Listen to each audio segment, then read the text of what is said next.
Hello, it's ShadeX, and in this video I'll be talking about Animaniacs 2020, which is a reboot of the show Animaniacs, which ran from 1992 to 1998, with a total of 5 seasons. I binge-watched all of the reboot, and I have quite a few things to say about it. Animaniacs was a classic show that I watched reruns of during my childhood on Cartoon Network. I also watched a bit of it when reruns aired on the Hub. I remember really liking it. The show is about the Warner Brothers Yakko and Wakko and the Warner sister Dot. They were WB cartoon characters who were locked in the water tower since the 1930s for being too zany. The series is about them escaping the water tower and entering the 1990s. The original show had a huge world with several original cartoon characters. It was essentially an animated variety show. However, I'll go in depth about that aspect of the original later in this review. So, how is the reboot? It's really enjoyable. The spirit of the original series is very much alive in this new one. One thing I really like about this reboot are the designs of the Warners. They designed them how people remember them, rather than what they actually look like. The first episode is very meta, with the Warner siblings acknowledging that they are in a reboot. Since the Warners have been gone from the WB lot, things have changed. Now there is a female CEO named Nora Rita Norita.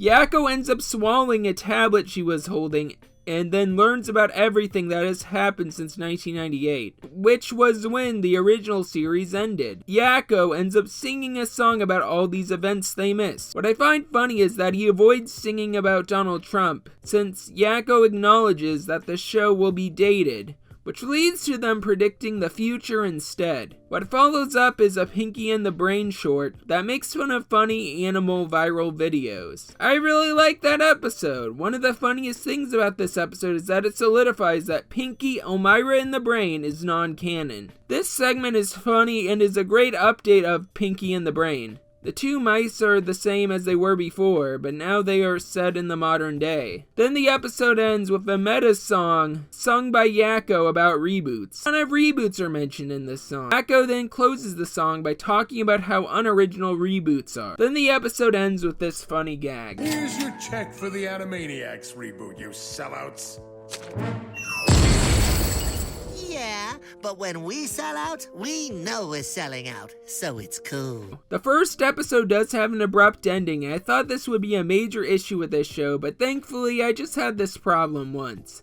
I think that pacing in this show is fine. Each episode has 3 segments, with one focusing on the Warner siblings and the second focusing on Pinky and the Brain. The third is usually focused on the Warners as well. However, this show does experiment with original cartoons. They are hit or miss, to be honest, and I really wish the art style of the show was consistent, as these shorts look very different from the rest. My favorite out of all of them, though, has got to be the short about a gnome that lives in people's mouths. Besides a few original shorts, the show adds some new characters. There's the CEO Nora I mentioned earlier. While not doing much in season 1, is still very interesting. She seems to be very annoyed by the return of the Warner siblings. But the new character that interests me the most is Julia, who comes from a new Pinky and the Brain short. Julia is a mouse that Brain genetically engineers to be his first lady when he decides to run for president. I really like how the show sets her up to be an antagonist of sorts at the end of that episode. I was aware of this character from this tweet I saw on my timeline. Let's just say some people really like this mouse. I really enjoy this reboot. It's a mostly faithful continuation.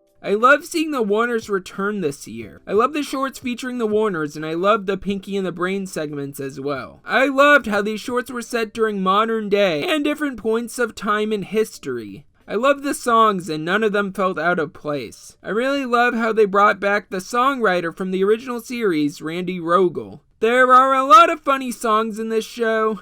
I really enjoyed the First Lady song Dot sang in the show, where she attempted to name all of them and their accomplishments in 2 minutes. It feels like something that would be in the original show, similar to the country song Yakko sang in the original series. But my favorite song and segment has got to be the one about cartoon characters not having the right to vote. There are a ton of great cameos in this segment. I love how the show acknowledged the lunatics. The political satire of the original is back as well. Sure, there are some Trump jokes, but none of them are overdone. I also really like the change in art style this show occasionally goes in, especially the anime sequence. This reboot feels like the original show never left, I like that the original voice cast is back for this reboot. Steven Spielberg is back as producer as well.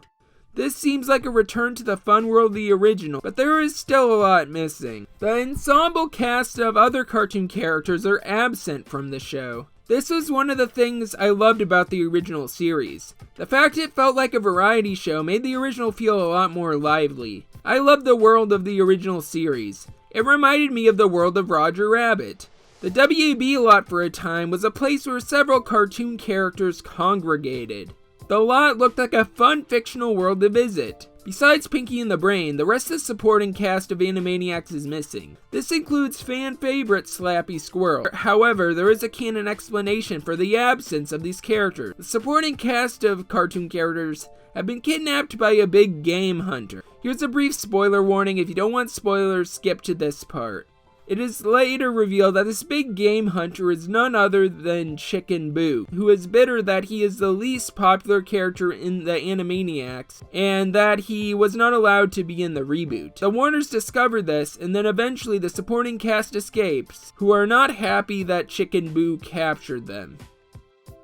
Alright, spoilers are over. While most of the supporting characters aren't present in this show, aside for one segment, I really hope that they appear in the second season. I really enjoyed the fun cartoon characters that inhabited the world of the original series, and this is the biggest thing missing from this reboot. Another character missing is Hello Nurse, but she is still referenced in the show in the form of 2 jokes. The show even has an explanation for her absence, which I liked. Still, I really hope that she makes an appearance later in the reboot, along with the other characters. I think Animaniacs 2020 is a reboot done right. It's a very fun watch. It's updated for a new generation while keeping the irreverent humor of the original series. However, there is one issue I have with the reboot. I think they should have brought back Tom Ruegger, the original creator, as they did not contact him about the reboot. There's a misconception that Steven Spielberg created Animaniacs, but in reality, Tom did. I understand why he doesn't like the reboot, as they did leave out most of the other cartoon characters besides the Warners, aside from Pinky and the Brain. He had his own idea for a reboot where Hello Nurse would return as a CEO. I think would be a clever way to bring back the character. I really think it's a shame the original creator isn't involved. I think at the very least they should have brought him back as a creative consultant. I find it odd how they brought back the voice actor Steven Spielberg and the show's songwriter but not him. It really is a shame. Despite all that, the reboot is fine. The new showrunner is a Family Guy writer and executive producer named Wellesley Wild. Family Guy is another show with pop culture references, irreverent humor, and musical numbers, so having a writer from that show involved is fine. I like that this show is still made for a younger audience, but that adults can enjoy it as well. Overall, Animaniacs 2020 has a lot missing, but it's still an enjoyable show. I really hope that Season 2 brings back the older characters from the original, as I really felt their absence. Are the Animaniacs still zany to the max? Yes, they are. The reboot is definitely better than Powerpuff Girls 2016. I'm glad the main original cast is back. I really like seeing the adventures of the Warner Brothers, the Warner Sister Dot, and Pinky and the Brain. The Animaniacs are still zany to the max, and they still have baloney in their slacks. Overall, I really had fun watching this reboot, and I am looking forward to Season 2 that is coming out next year. This has been Shade X, and I hope you all feel nothing but good vibes.